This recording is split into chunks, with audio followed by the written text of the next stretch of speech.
Je vous parle des montagnes suisses. Je suis là avec mon collègue Didier Matédoret et aujourd'hui je vais vous faire une toute petite introduction à ce que j'appelle la non-coopération sociale. Et on ne va pas désobéir aux lois, on ne va pas se mettre en porte-à-faux avec l'intention qu'est le fait de mettre en place des lois qui permettent l'harmonie entre les échanges de biens et services de tout un chacun. Non, l'idée c'est de faire ce qu'a fait Mahatma Gandhi, et je vous rappelle quand même que Mahatma Gandhi, il a fait rien moins que de reconquérir l'Inde aux colonies britanniques. Et s'il l'avait fait dans le combat, dans la désobéissance, dans le fait de se rebeller, de faire une révolution, vous imaginez bien qu'il serait encore en guerre aujourd'hui. Non, il l'a fait à travers la non-coopération sociale. C'est-à-dire qu'on ne lève jamais la main sur l'autre, on arrête de considérer Pierre, Jacques et Jean, en particulier les politiques, comme nos ennemis. Ces gens-là ne sont pas nos ennemis.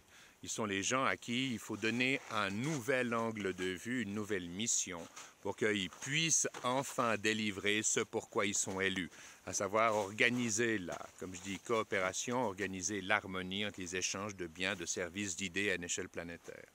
Et c'est les meilleurs candidats pour réaliser ça. La non-coopération sociale, c'est leur couper l'herbe sous les pieds quand ils abusent de la situation et qu'ils arrivent à nous prendre jusqu'à 70-80% de ce que l'on produit comme valeur de travail qui est récompensé par l'argent et les économies qu'on a sur nos comptes en banque. Or, ces gens-là abusent à l'heure actuelle parce qu'ils ont la capacité de le faire, ils ont la capacité de nous ponctionner 60, 70, 80% de la valeur de ce travail parce qu'on leur a donné l'appareil légal, l'outil financier, l'outil de taxation directe, indirecte, de succession et autres qui leur permettent de faire ça. On les autorise à prendre 800% d'impôts sur l'énergie, ce qui est une aberration absolue. C'est un vol étatique. Donc ça veut dire que d'abord, il faut leur reprendre ses prérogatives, mais sans les blesser au point qu'ils entrent en guerre contre l'essentiel de la population parce qu'on leur prend l'outil qui leur donne leur qualité de vie, tout simplement. Donc une des premières choses à faire, c'est arrêter d'utiliser les monnaies nationales. Qu'est-ce que je veux dire par là? On a tous des comptes en banque en euros, en dollars, en francs suisses, en yens, en ce que vous voulez. Le fait est qu'aujourd'hui, si vous voulez regagner vos libertés, les libertés qui nous ont été enlevées par les États, il faut utiliser la technologie des monnaies électroniques, à savoir en particulier aujourd'hui le Bitcoin, mais il y en a des dizaines d'autres, qui ne peut pas, du fait de la technologie de blockchain, qui ne peut, ou très difficilement, on va dire, être influencé par les États. Et ça, c'est d'une importance totale. Donc, l'idée, c'est de prendre l'application sur votre smartphone et puis vous mettez 500 francs ou 1000 francs en Bitcoin et chaque fois que vous le pouvez, vous ne payez que en Bitcoin, en monnaie électronique. Et je vous rassure, la monnaie électronique, arrêtez d'essayer de comprendre d'un point de vue technique comment ça fonctionne, les algorithmes qui sont derrière, etc. Quand vous montez dans votre voiture, il est bien évident que pour la plupart d'entre nous, on ne comprend pas finement comment fonctionne le piston, cylindre, culasse, soupape, vilebrequin, etc., etc. Ben non, on s'assoit dans la bagnole, on tourne une clé, on presse un bouton et on démarre. Ben, les monnaies électroniques, c'est la même chose. Arrêtez de vous prendre le chou de midi à 14 heures en essayant de comprendre la technologie de blockchain qu'il y a derrière. Vous n'allez pas la comprendre. C'est des algorithmes mathématiques relativement sophistiqués. Tout ce que vous devez savoir, c'est que ça ne peut plus être manipulé par les gens qui vous volent la valeur de votre travail à travers les monnaies nationales parce que vous leur faites confiance. Il faut arrêter de faire confiance. Ou plutôt, il faut accorder sa confiance, mais elle doit être attentive. C'est une confiance que l'on contrôle chaque jour, chaque semaine, chaque mois.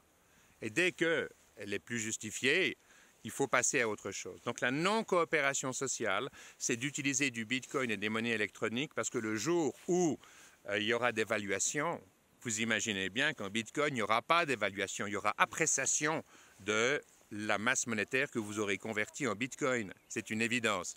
Par contre, les monnaies nationales, elles se prendront 50% dans les dents. Donc, ça veut dire que si vous avez 100 000 sur votre compte en banque, au moment d'une dévaluation, vous n'en avez plus que 50. c'est l'impôt ultime. Hein? Puis évidemment, les politiques diront « Ah non, mais ce n'est pas de notre faute, c'est une dévaluation, c'est le marché qui a voulu ça. » Non, c'est de la faute exclusive des politiques qui ont ordonné aux banques centrales de produire de la monnaie, de la fausse monnaie. C'est évident, puisqu'il n'y avait pas de collatéral qui justifiait que l'on produise plus de monnaie. Donc, au moment où on devra dévaluer, et c'est clair que ça viendra, vous serez volé du pourcentage de la dévaluation. C'est un impôt indirect que les politiques et leurs copains, leur copinage avec les banques centrales vont mettre en place. Dernière chose, quand vous voyez BlackRock, qui est le plus gros intervenant sur les marchés aujourd'hui, qui commence à acheter massivement du Bitcoin et d'autres monnaies électroniques pour se protéger de la non-valeur du dollar, de l'euro, de toutes les autres monnaies, attendez, ces gens-là, vous pensez qu'ils sont complètement débiles? C'est des traders professionnels. Leur métier, c'est d'intervenir sur les marchés. Puis quand vous les voyez commencer à acheter du Bitcoin pour se protéger de leur exposition au dollar, non mais les gars, réfléchissez! C'est dément! Puis on en est encore à se dire, ah non, mais quand même, le franc suisse est bon. Le franc suisse aujourd'hui, l'euro, même la Banque centrale américaine est en train d'étudier l'introduction de la technologie de blockchain à l'intérieur du dollar. Ils savent qu'ils ne pourront pas faire autrement. Ils ont tellement abusé de la situation. Aujourd'hui, ils ont tellement fait dévaluer les monnaies que $1 de 1900 en vaut 100 d'aujourd'hui, ou à peu près. C'est un ordre d'idée, mais c'est une monstruosité. Eh bien, tout ça, ils vous l'ont volé. Parce qu'ils ont la capacité de le faire, parce que les cadres légaux et les cadres constitutionnels leur permettent de faire ça. Donc la non-coopération sociale, c'est d'abord l'abandon ou l'utilisation aussi limitée que possible des monnaies nationales. C'est la première chose à faire. Et voilà, je vais vous faire des vidéos régulières chaque semaine sur la non-coopération sociale.